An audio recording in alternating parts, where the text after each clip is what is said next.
বড়বাবু বলছি এই যে আজকে কেন্দ্রীয় বাজেট ঘোষণা সেখানে চা শিল্পের কথা উল্লেখ নেই। কি মনে করছেন, কি দেখছেন?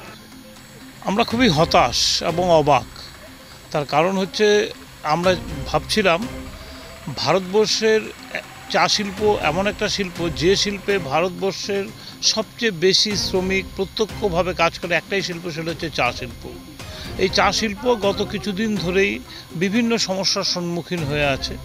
একদিকে অনাবৃষ্টি, অতিবৃষ্টি এবং পোকামাকড়ের উপদ্রব, এবং বাজারে চাহিদার অভাবের জন্যে, চায়ের বাজার মন্দা যাওয়ার জন্যে চা শিল্প ধ্বংসের মুখে এসে দাঁড়িয়েছে।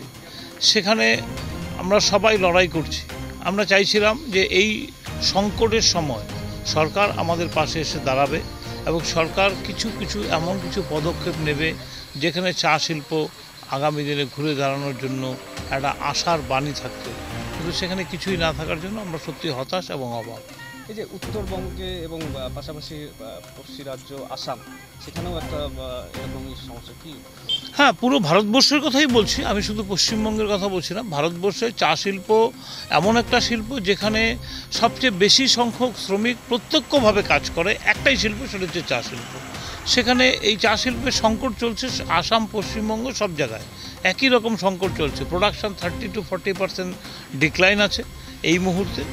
অতিবৃষ্টি, অনাবৃষ্টি এবং পোকামাকড়ের উপদ্রব, এইসব কারণের জন্য এবং চাহিদার অভাবের জন্য সেখানে দাঁড়িয়ে থেকে সরকার আমাদের পাশে দাঁড়াবে, এটাই তো আমাদের আশা ছিল। কিন্তু হয়তো কোনো কারণে সরকার আজকে আমাদের এই চা শিল্পের বাজেটে তার উল্লেখ নেই। পুরোপুরি বাজেট আমার পড়া হয়নি, তবে এক ঝলকে যা দেখলাম সে বাজেটে কিছুই উল্লেখ নেই চা শিল্পের কথা। চা শিল্পের কথা। বড়বাবু, আপনার নাম? চিন্ময় ধর, ম্যানেজার মাঝের WT state, chairman T association of India, north Bengal branch.